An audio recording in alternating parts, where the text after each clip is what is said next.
beautiful people, and welcome to another great episode of Enterprise Morning, reaching you from Enterprise Television from the economic capital of Nigeria, Lagos. My name is Henry Igwebike, and today we'll be doing justice to everything that we have set out today, starting with our newspapers, and right after that would be our main conversation also. For today, please do well to be part of what we do. Have a say what we say. You can always find and reach us at enterprisetvnews.com. You may equally like, comment, and follow us on all our social media platforms at Enterprise TV7. We're very so honored to have with us, joining us from right here from our studios, Barrister Evans Ofeli, the Barrister Law Public Affairs Analyst. Good morning to you, Barrister. Good morning. And welcome. Thank you. All right, so let's start off today, interestingly, with the first daily on our desk, and this coming from the Vanguard newspaper. And we have stories, lots of them here, very interesting ones, and I hope that we have enough time to do and justice to some of them. But let's take a look at the big story here. Boko Haram informants among politicians and soldiers. So that's coming from the Borno State Governor, Zulum. And right below that particular story, manufacturers LCCI disagree over CBN's 27.5% MPR. And also we have there's a story we had that talked about the human angle story we had talked about some times back, and it made the pages of the Vanguard newspaper today, and that is on the slain WAEC student, why I floated the traffic law. And that's coming from the father, the bereaved father of that young boy that was killed on his way to writing the examinations. But Barrister, let's take a look at this particular issue here. Tinubu's meeting with Pope, insult to Christianity, and that's coming from Babachir Lawal. If you have or you take the time to go through that story, I was wondering why he would say it's an insult to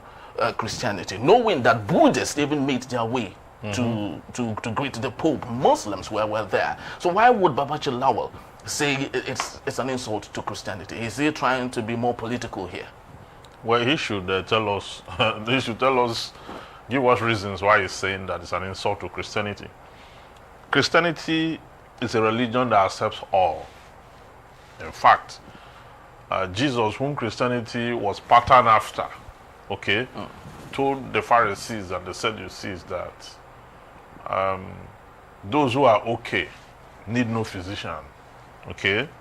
Those who are well need no physician, that he has come for the sinners. He came for the sinners and all that. So it does not matter who you are. By the standard of Christianity, everyone is accepted. Christianity does not discriminate against anyone. So Babachir Lawal should give us copious reasons why that visit was an insult to Christianity. Because why is he crying more than the bereaved? Well, he did just that. He said that it was, remember the Muslim ticket thing that didn't go down well with with Christian northerners. Then secondly, the fake bishops that were paraded just to give the feeling that Christians were okay with the same Muslim ticket. So that was his reference point. Okay, that was his reference point, that before now the president allegedly duplicated certain persons as bishops, for which he used to assuage the feelings of some persons who felt the Muslim ticket was wrong. Well, I do not know. I know that those guys were cast as bishops, and the allegation was that the president was responsible, for that. And that is in the past. I wouldn't know why that should be used as a yardstick for what is going on. As much as I do not support the president, and as much as I do not have direct evidence that he actually cast that, but the whole arrow is pointing towards either him or the political party did that, or some mischief makers actually did that, so that it was wrong for him to go. I mean, well, even the Christian Bible, assuming but not considering that the president did it, the Christian Bible and the standard of Christianity do not take into heart wrongdoings and sustain them and keep malice and all that. If you look at the fruit of the Spirit, you see from the Holy Writ that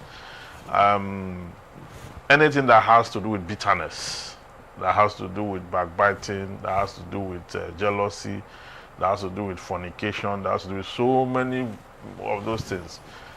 Christians are enjoying to eschew it.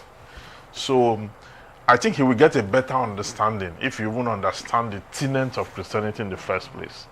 We don't hold people's sin against them, okay, and the rest of that. So if that is the reason, he expected that the Pope and perhaps the administration of the Vatican to raise the issue before Tinubu, and say, because some time ago you casted some persons, or you cast some persons as bishop, and they were, it turned out that they were fake bishops. Therefore, you're not supposed to come here. I mean, the letter of invitation was extended to the president. Yes. Not like the president was gate crashing, or he went there without invitation. He was invited. Okay, so I mean, if Christianity is about malice, that invitation will not be extended to him on the basis of what you allege that he did. So I don't think we should take our standards and impose it in the religious standards and then want to make a case out of it, or without to score political point, because we politicize everything in Nigeria. Definitely. Because lots of people would say if Babachir Lawal was on the good books of President Bola Ahmed Tinubu, he would not have, said some of these things. But of course, that is politics for you. But still on that particular story, he says that PDP has incurable virus. He even said that antibiotics will not go a long way in taking care of the virus-infested PDP. Of course, we know who he is referring to. Yes. Yes, some wiki at this point, that the coalition would not go with the PDP. Yes, because PDP seems not to. PDP is rudderless, as far as I'm concerned. PDP got it wrong first by not being able to discipline Wike. So what it means is that there's no party supremacy. There's no party supremacy. So what you have is just individuals lording their whims and caprices over the party and its members and getting away with it. Okay?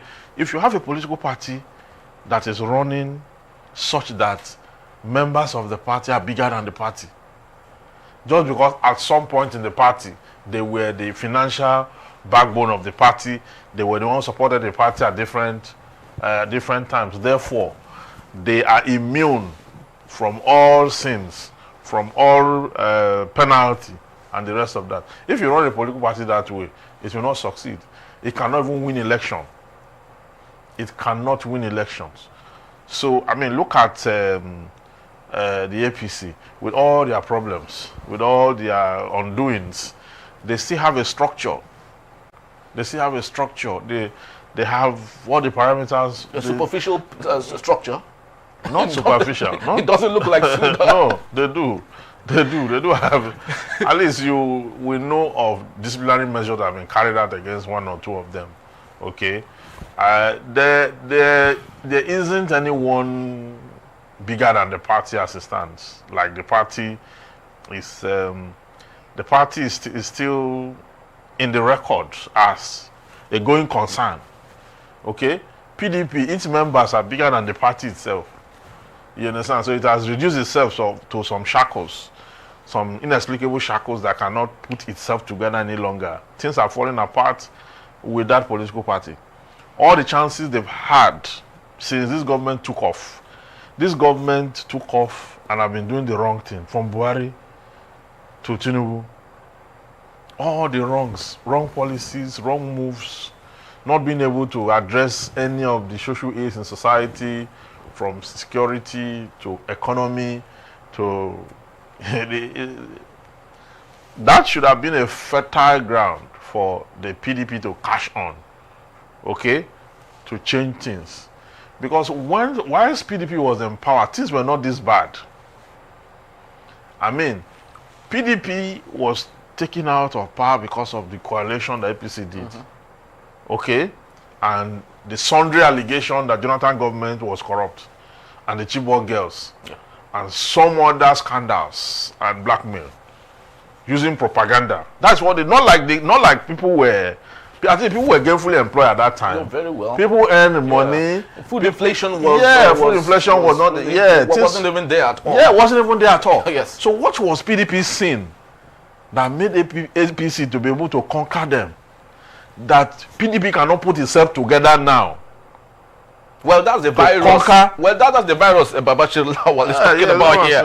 And it's only when that is, removed, possibly. I do not know how that it's possible, but hopefully the PDP chieftains are not hopefully going with the PDP. But it's a developing story, actually, Barrister. But let's take a look at other matters here, if possible, from a strong news to a very soft one, if you may, because it made it on the pages of the Vanguard newspaper. Young women controlling billion naira influencer industry.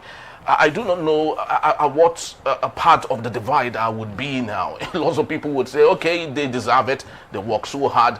Other persons at the other side would say, hey, come on, we all know how they get their influencing $1 billion worth of endorsement from. So do you really think we should really care about where it's coming from, and maybe just concentrate and give them the accolade that they have achieved that? Well, there are some of them who are actually influencing and earning money rightly. I know them, even though they are few. And there are so many of them that are earning money and influencing through prostitution. It's not called prostitution any longer, it's called hookup. To water down the idiosyncrasies, to just make it look good. Okay, so they are of two divides. One, those ones are influencing, they are making money through the social media, working hard, very hard, making contents, doing videos, acting, getting endorsement, and the rest of that. But no matter how huge a woman is successful in Nigeria, she's always a suspect. I mean, society made it so to look like if a woman acquires resources, it must be that one man is somewhere. It's not necessarily the case. But the average Nigerian is beclouded by the fact that a woman cannot genuinely make money without a man standing by. I don't think it's the right narrative. Is it a cultural thing? Is it because no, it's lack of civilization. Lack of civilization. So which is a lot of people are very stupid. I'm telling you, a lot of people are operating under huge deposit of ignorance. As Newton said, that two things are permanent in the world: the universe and foolishness. Those two things, the world can never outgrow it. The universe itself is the world itself, and then foolishness follows.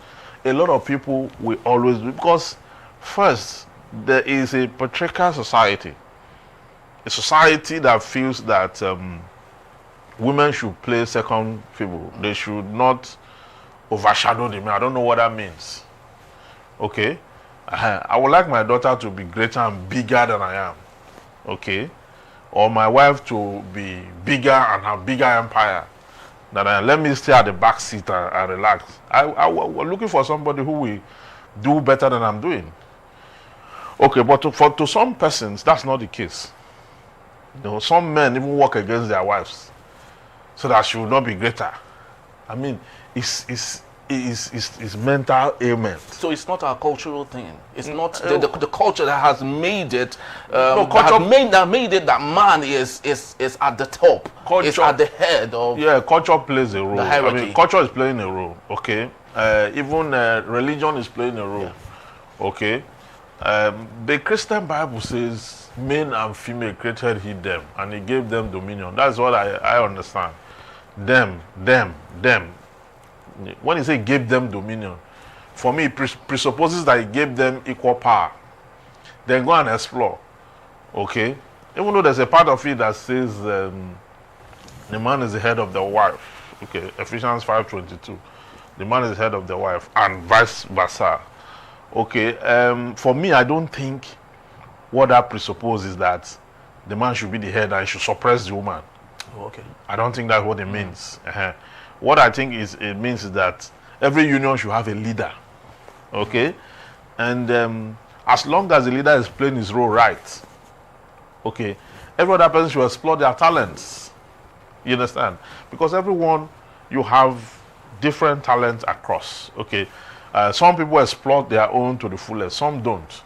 And what they do, they turn against those who are doing the right thing and all that. So I think I will not agree that it's every woman who is an influencer that is getting this money from men and the rest of that. I will not agree with that. But I also know that a lot of them are doing that. But so many of them also are not really towing that line. They are making genuine money and they're influencing. They are doing a lot. Many of them are philanthropists. They are giving out resources and the rest of that. So we should see. Society cannot be free from sin. Society cannot be free from sin. Even when the Holy Writ commanded us to go and preach the gospel to all creatures, it didn't say that in doing that we eliminate sin. It didn't say that. Yes. So, I mean, it's a moral injunction. It's a moral issue.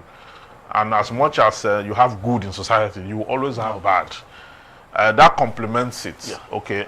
Of what good is good when there's no bad to compare good with? Good will have no relevance. Definitely. So that's what it is. All right. We all have one thing to contribute to the society, whichever gender you belong to. Well, let's take a look at the Daily Trust just before we call it a day for this particular segment. Dangote to federal government focus on local investors and manufacturers. LCCI demands an interest rate reduction. As at today, the interest rate is 27.5%, and one would wonder, can a country grow with 27.5%? Have we had it this bad? Well, we've not had it. We're negative as we speak. Well, people are not talking about what do you call it again? There's this thing they call it, economic term. They call it when they say the economic, when it gets to negative. Okay. People are not talking much about it again. But I tell you that the cost of living right now, in fact, over 80% of Nigerians now are focused on just work, food, eat, work, food, eat, work, food, eat. That's survival. Yes, survival. I was talking to a friend of mine and he said everyone that have a car now should just hold on to it. Okay. No matter what happens to it, repair it. Don't go and sell it off. You can just maintain it. That is, people cannot really afford cars any longer. Whether it's a used one or the one that is brought from overseas and the rest of that. You can't really, a lot of people can't do that. Because cost of living have gone to a point where after paying school fees and you feed yourself, you have nothing left to take care of even medicals. There's no disposable, there's nothing left for medicals. So, I mean, you can imagine when you are living your life in such a way that you have no miscellaneous account. You are just banking on the fact that you are healthy, which is enough resources itself. But that if anything goes wrong, there's no resources anywhere to take care of that. It's a very dangerous way to live. Very dangerous way to live. And this government is not filling in the gap. This government is not talking about public health care. They're not doing that. They are padding the budget. And what they are padding the budget, they are talking about different things entirely. Okay? So, at the end of the day, you use 6.11 trillion to pad a budget that is how many trillion? So, I mean, we are in very big trouble in this country as we speak. Yes, because of yesterday on the pages of our newspapers, it was said there that Tinubu is about to review the performance of his cabinet members, and Nigerians still wonder. Bola Tinubu should start reviewing himself before he gets to the cabinet members, because some of the policies that he is making is what the cabinet members used to run with. The cabinet member, what have they? I don't not seen anything. And which ministry exactly have done anything? Is it the Ministry of Works and Housing? They are talking about the coastal highway. That where's that project now? I learned that they are making progress on it. I learned that they are making progress on it, and I saw a couple of pictures. What are that project again? Who again? Is it the Information Minister, the Education Minister? Where? Which ministry is making? Is it the Judiciary, Ministry of Justice? I've not seen anything that's going on in this country. I've not seen anything that is going on. So what is he going to review?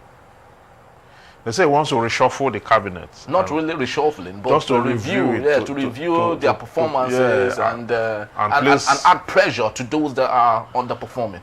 Yes, good luck to him. But for me, I've not seen any performance anywhere, as far as this government is concerned. I don't know where. And this government, they are the ones controlling the media.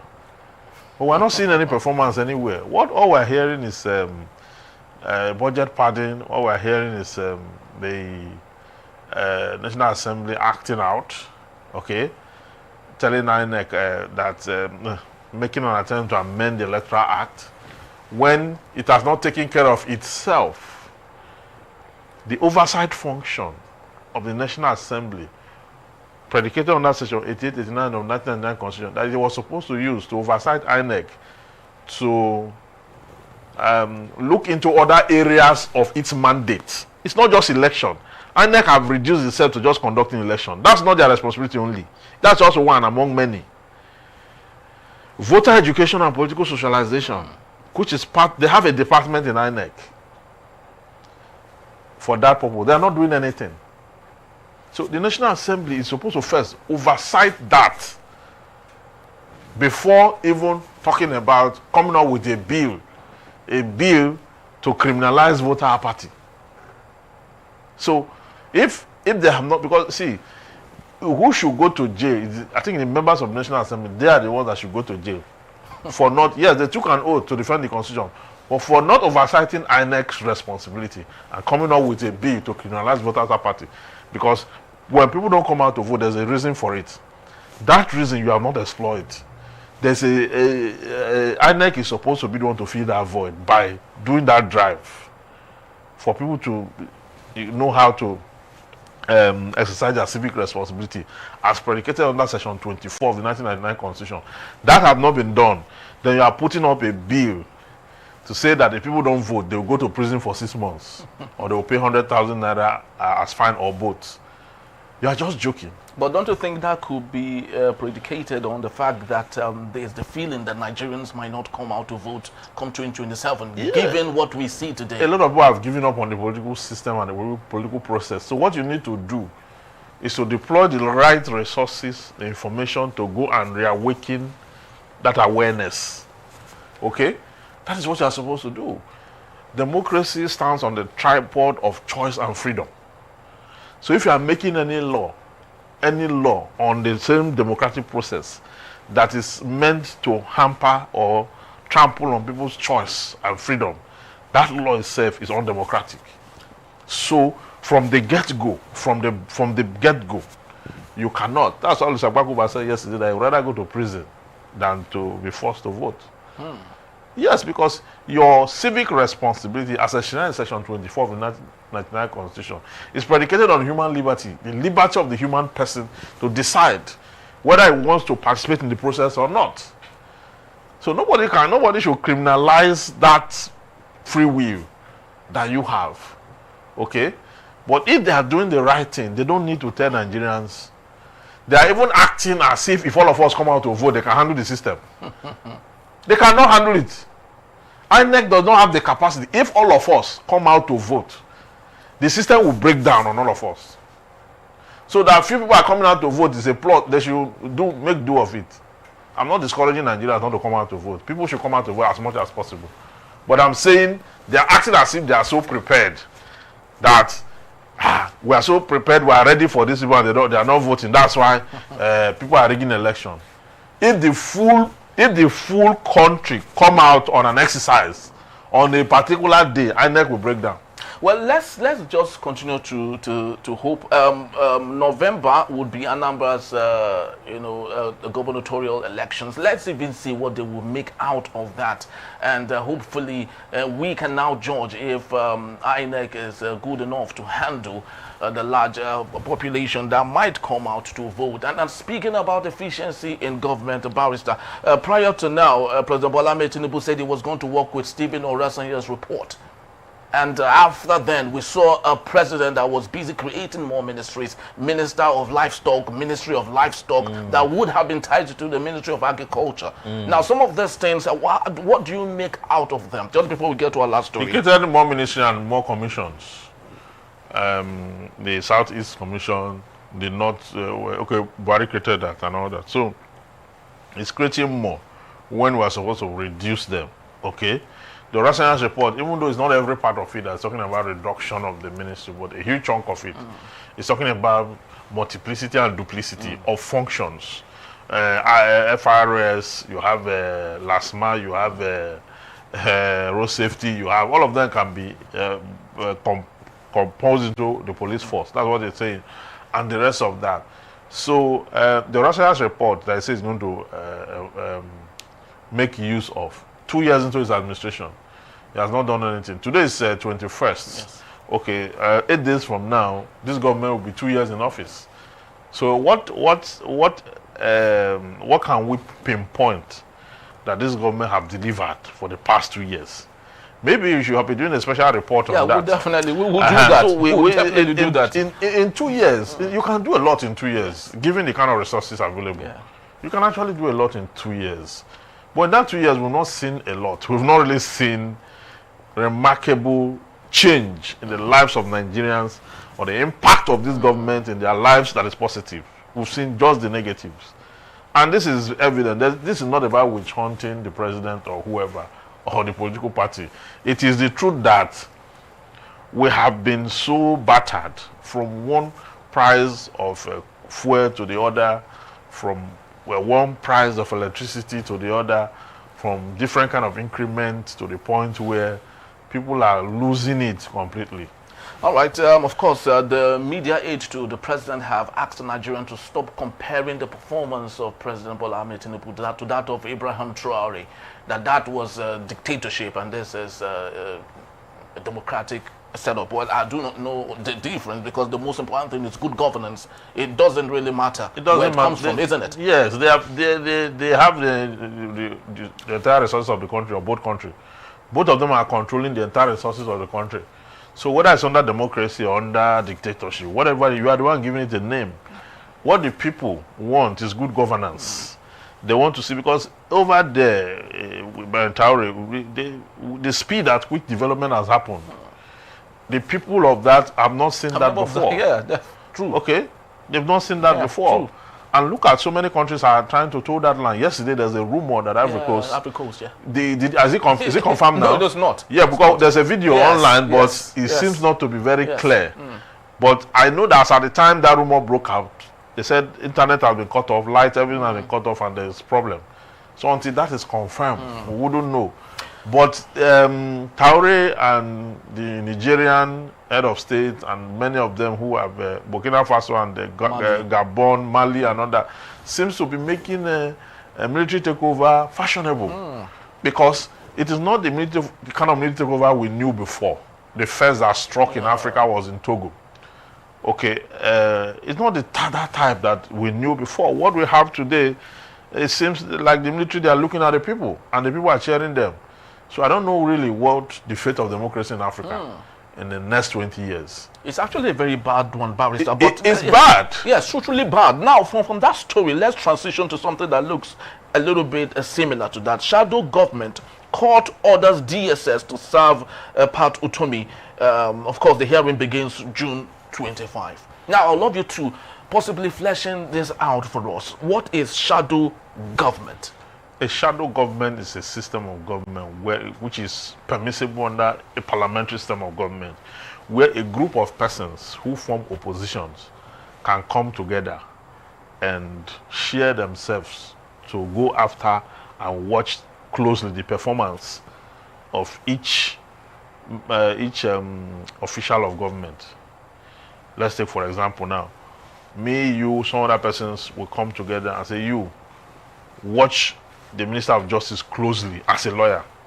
Make reports to the body, the House. Okay, you're an accountant. Watch the Accountant General of the Federation very well, closely, every day.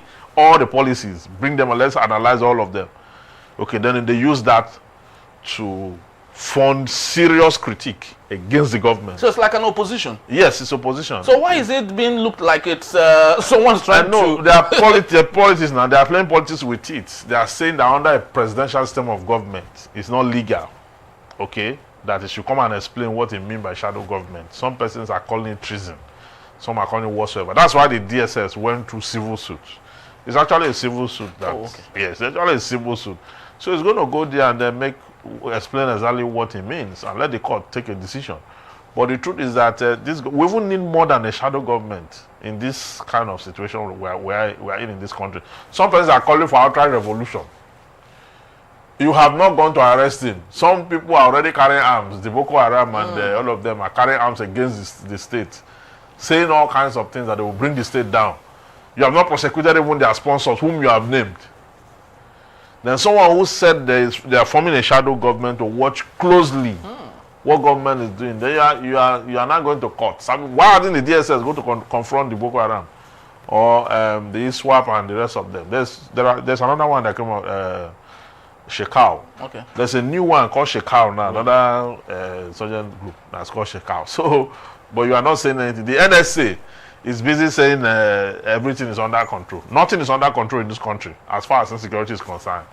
Okay, because I hear him make that statement, but he does not have the capacity to gather and intercept the kind of intelligence that is required to keep Nigeria in a safe place. Because he was only trained in law enforcement. He was not trained in intelligence. He was not trained in armed combating and all that. So he cannot really advise the president. He cannot. That's what it is. Well, a professor of English said what was happening there with the shadow government thing is lexical syntax that has not been understood by the DSS and those who are, of course, hoping to riddle that down. So maybe we might just call it opposition. Pat Utomi would have just called it opposition. Shadow government. Shadow government looking strict. Shadow government. And military-like. A shadow government, yeah. The government is scared of the statement. Yeah, especially because it can be misinterpreted. Even by those. Pat Utomi might even be getting it right and might be hijacked by some other forces. That's what. Oh, okay. Yes, okay. Yes, that because I mean, look at how the Rwanda crisis started. It was just by words of mouth, and so government has to be careful, so that then you don't give it. You don't now legitimize. Treason. That's what. But the truth is that it is allowed under the law. Okay, a shadow government does not mean taking over substantive government. The substantive government, the shadow government have not even shown any level of strive or an attempt to take over. There's nothing in the context, in the content that suggests a takeover. Okay, like the English is talking about a lexical syntax. Yes. Okay, whatever it is, people are giving a lot of interpretation. And the reason government is scared and the reason people are giving a lot of interpretation is because government is not working. Yeah. If the government were to be working, no one would actually care about all of this. No. Pastor would have been fixed somewhere, busy teaching somewhere, or busy doing something, or maybe playing with his grandchildren or something like that. Okay, but there's no room for that. There's no government. Nothing is going on as we speak. So when people start to, somebody is calling for revolution. Some other person is calling for other kind of things. You understand? So some other person are calling for secession. Okay, the country is battling with all that together. So the country does not want to add any layer to say shadow government. That's why the DSS quickly, and because of the fear of criticism, they didn't arrest him. They quickly went. That would have how would have worsened the situation. That would have worsened the situation really if you use force. Yes. Now they're using soft power, complying, using the courts. So at the end of the day, they're going to talk it over and talk it off. That's what will happen. That's true. All right, people, that's all we have for this particular segment. Just to let you know that Barrister will be here to take also our main conversation. That is when we return. Zulum accuses politicians as soldiers of aiding Boko Haram. It's still Enterprise Morning. We'll be right back in a jiffy. Please don't.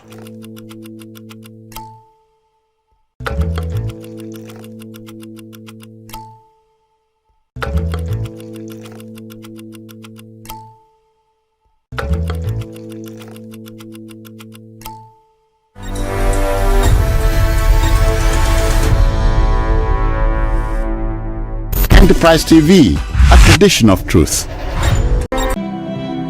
The highly anticipated book titled Citizen Jones Selected Prologues is finally here. This exclusive new book takes you on a journey through the finest writing of the ace journalist and broadcaster that will leave you inspired and informed. The Citizen Jones Selected Prologues of Volume 1 now available. Get your copy now. For details, contact 0706 9637 935 or send an email to enterprisetv@gmail.com. Citizen Jones selected prologues, a classical compendium of compelling arguments. Entertainment on a fast lane, and the world pauses for a second to pave way for the awesome entertaining thrilling event. Hello everyone, you're on to the most anticipated entertainment show on Enterprise TV, where we do entertainment, eat entertainment, and breathe entertainment. Welcome to Mike Vibes on Enterprise TV. This week promises to be exciting with great awesome entertainment gist, brand new music videos and interviews. Stick around and do not move a muscle.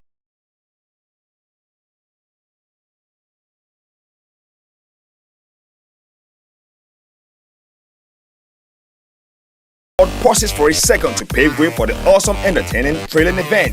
Hello everyone, you're on to the most anticipated entertainment show on Enterprise TV, where we do entertainment, eat entertainment, and breathe entertainment. Welcome to Mike Vibes on Enterprise TV.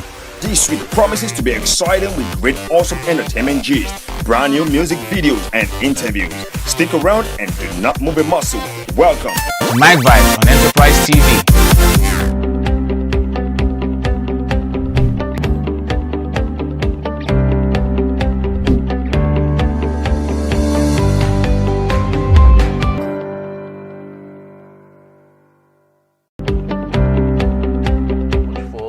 Staying with us, and if you just joined us, you're still on to Enterprise Morning, reaching you from Enterprise Television.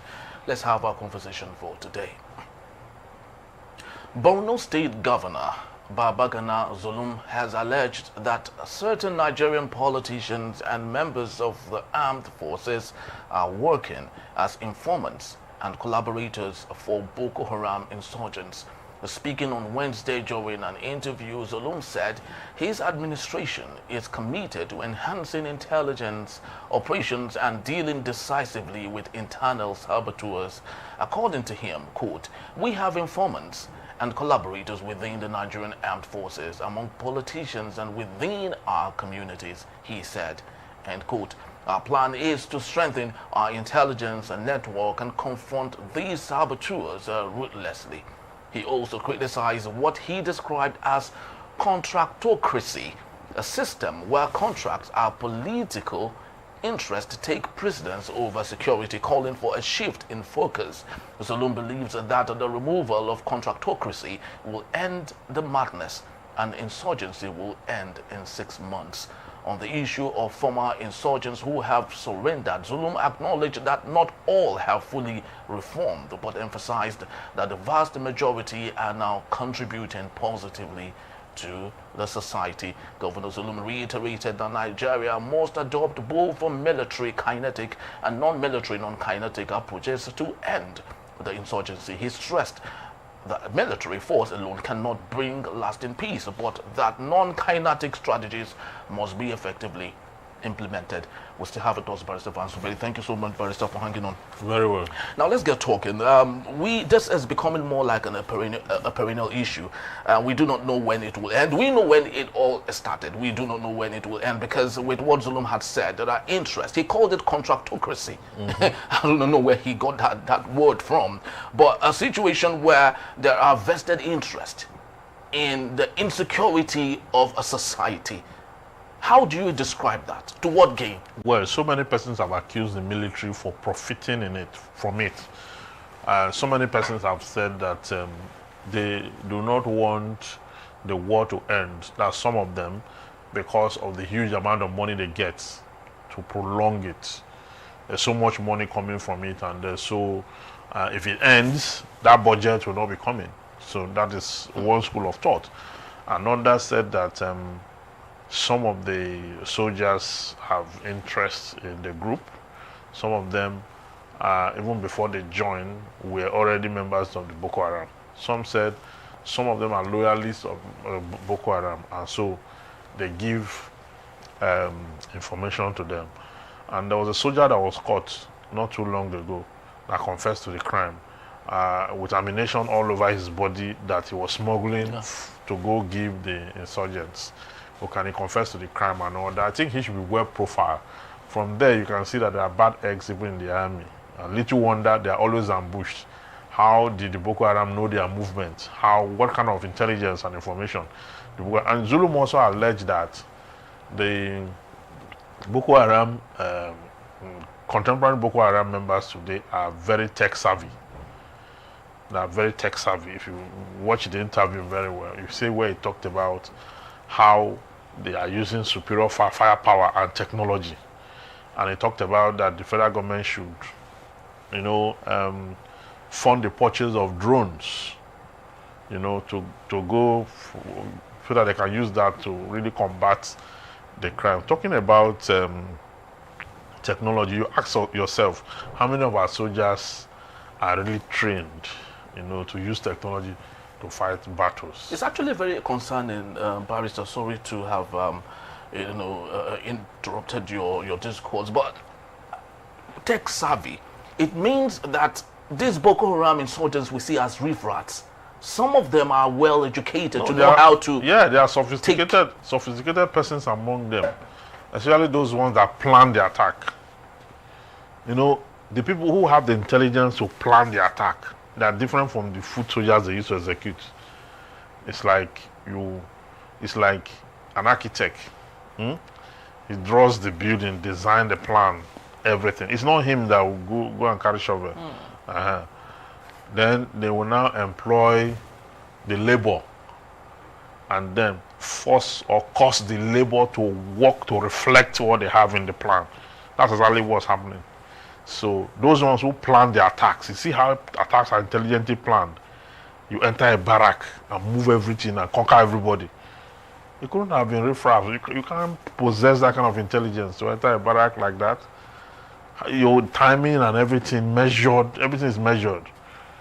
Serious details. It requires a lot of thinking and thought processing.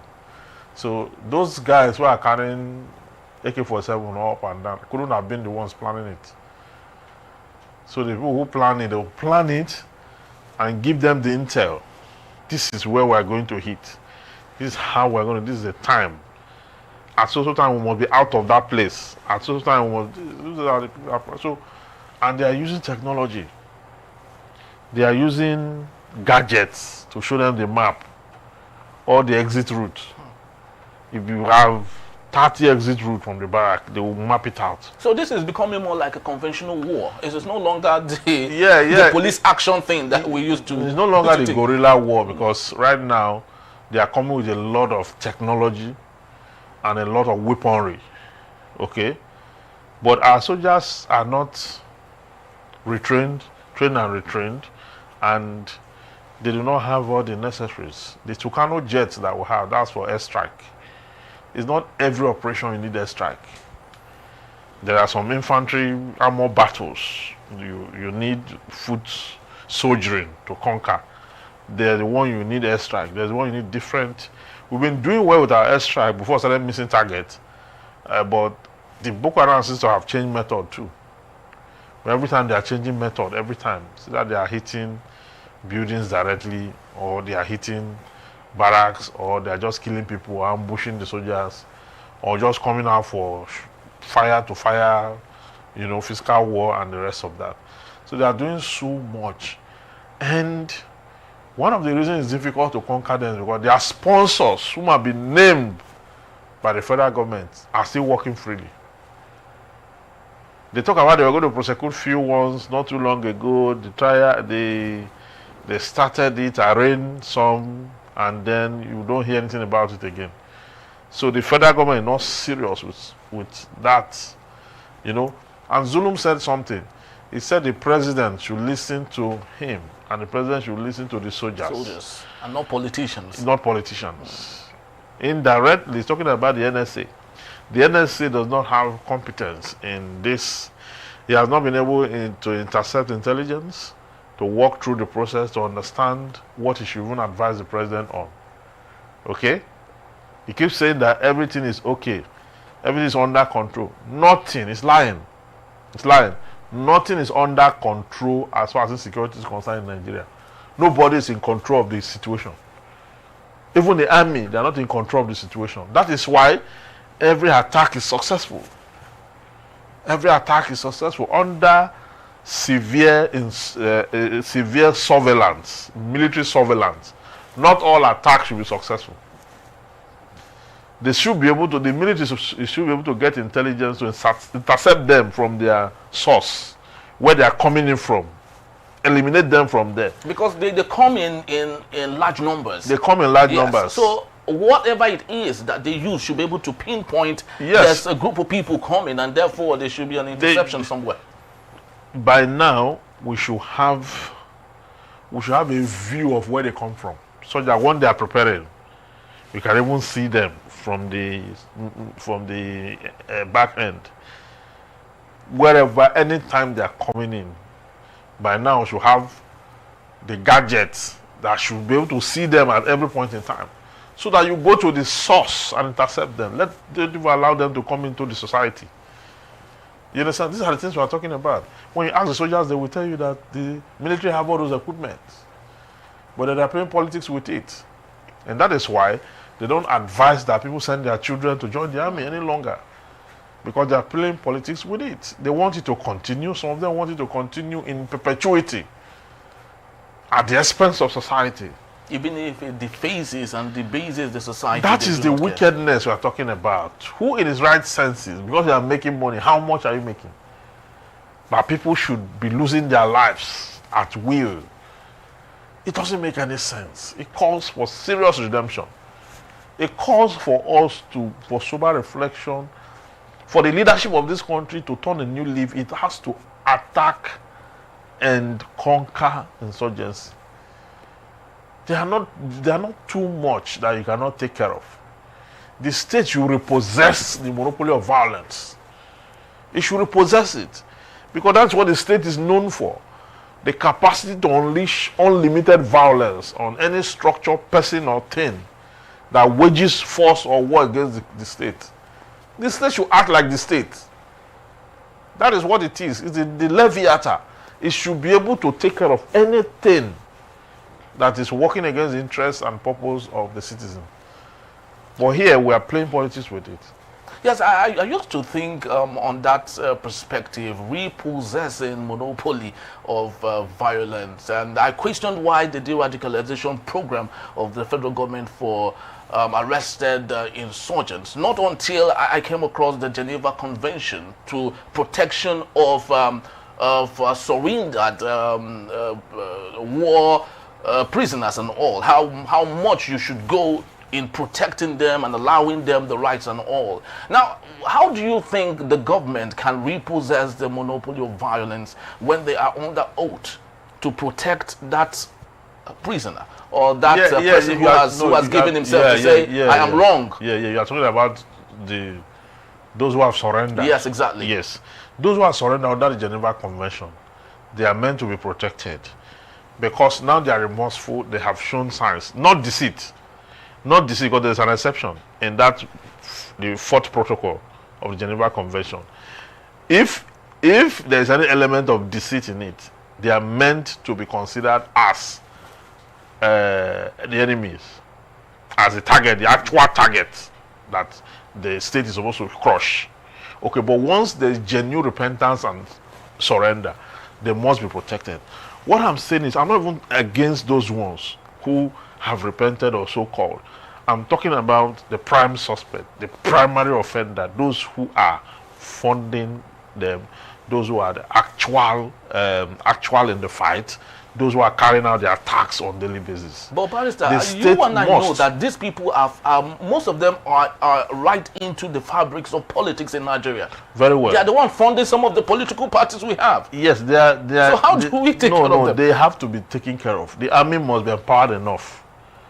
The state must empower the army enough to take down, whether you are sponsoring the political party or not, to take them down. Because at the end of the day, the political party you are sponsoring, you create a parallel group to fight against statehood. So you are working against your purpose. What is the purpose of sponsoring a political party? Only to turn around to fight the same state from whom you have funded. So at the end of the day, what you have is a lot of people lose their lives. So the state must be resolute. It does not matter who is involved or who is whatever. The state must be resolute to do the right thing. That's the way America exterminates insurgency. By taking it head on. by even participating in it, by taking down their leaders anywhere they are in the world. America will go there and take that person out. So that's exactly what the Nigerian state should do. Nigeria is no longer a regular society. It's a society filled with violence and insurgency. Okay? So it should go the extraordinary way of taking out insurgency. That's what the state should do. All right, so speaking about the state being resolute to ensure that this comes to an end, 2027 is right by the corner.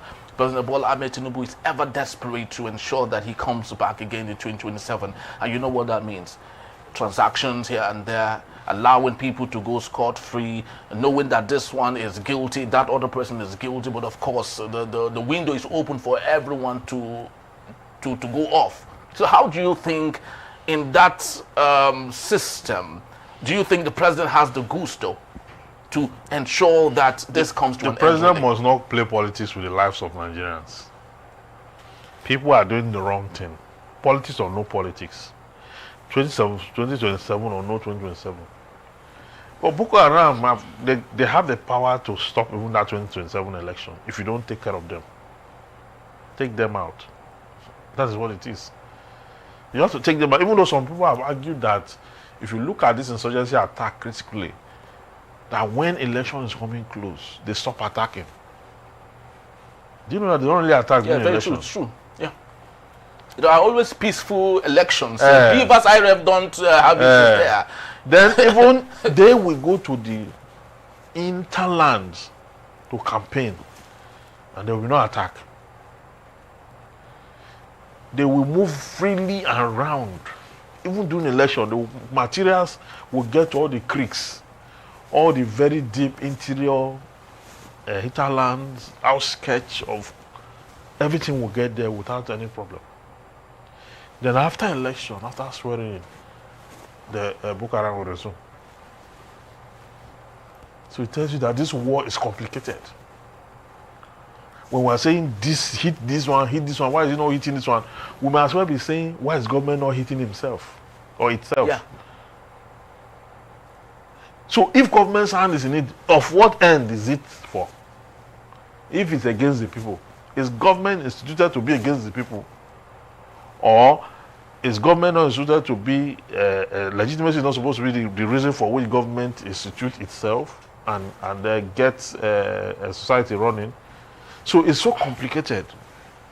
And so it is those who are professionals, the soldiers, they are the ones who will find a solution to the problem. All right, but let's take a look at other regions of the country that equally had manifested issues like this. In the south region of Nigeria, militancy has been there. Yaradua was able to apply non-kinetic measure in taking care of them. Tompolo, Asari Dokubo, some of them, others equally have been appeased today, such that the incessant nature of militancy in the south region of Nigeria has nosedived. So don't you think we can equally explore the same opportunity and apply it to the north? It's been explored now, but it seems not to be working because the Boko Haram is not just one group. There's a proliferation of groups. Some of them are even kidnappers. Some are outright criminals.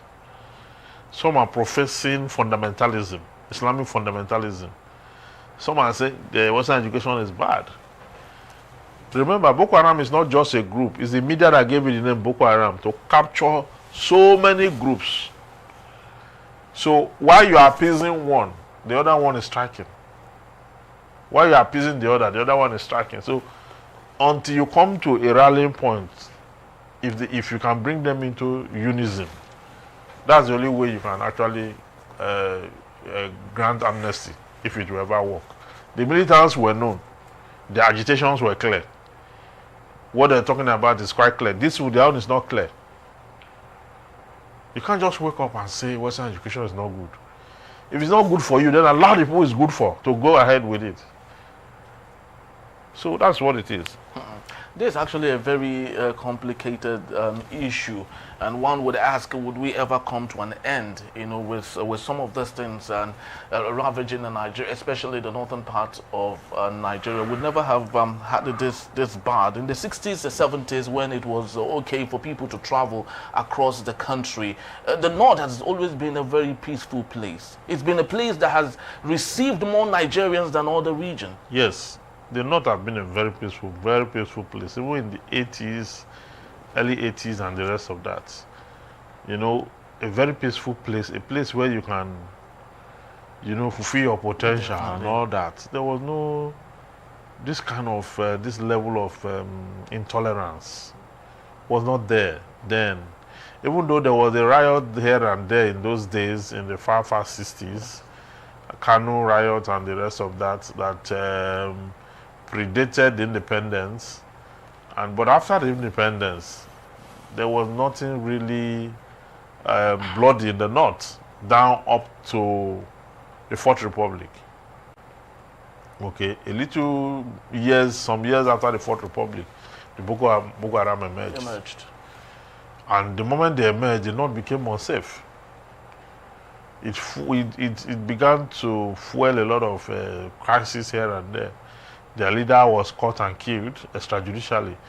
It now blew up the entire place. They went and hit the UN building in Abuja, and they were attacking churches. That was their first model, attacking churches, tying bomb on themselves to go explode, different attack everywhere and all that. Still today, we have lost more people to insurgency now than to even a conventional war. A lot of people are dying on a daily basis. Many are being kidnapped. Villages are being ransacked and sacked. Everybody, it's affecting food production. It's part of the reason for food inflation. That affected villages, the schools in those villages. It has increased IDPs. These displaced persons are now living in squalor, not being taken care of by the federal government.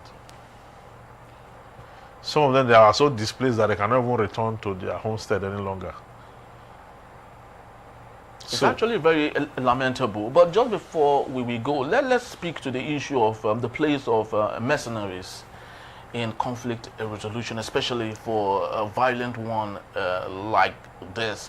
Do you think it might be okay if we employ that as a solution? We did employ that before. We did employ the American soldiers that came. They concluded that the war is being sponsored by people in government. The same thing we're talking about.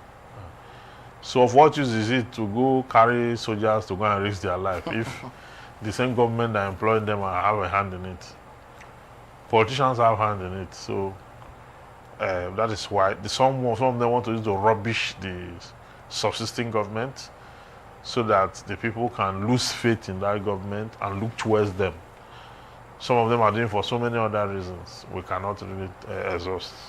Well, economic self-gratification is one of those indices that's placed on the table, unfortunately, by politicians who are not state-like, who do not feel the need to have a peaceful community, a peaceful society, and a sustainable country. Unfortunately, that's a situation we find ourselves realistically in Nigeria. We do not know how this would end, but we are very so hopeful that it will end. Whatever has a beginning definitely has an end, but the question is, when will the end come? That's the catch question there. Thank you so very much. My pleasure. For being here. All right, people, that's the time we have for today. We love to believe you enjoyed our show just like we did right here from our headquarters in Lagos and Nigeria. Please do well to follow us if you may. You can always see us at Enterprise TV 7. You can equally read more on everything we have discussed when you visit us at enterprisetvnews.com.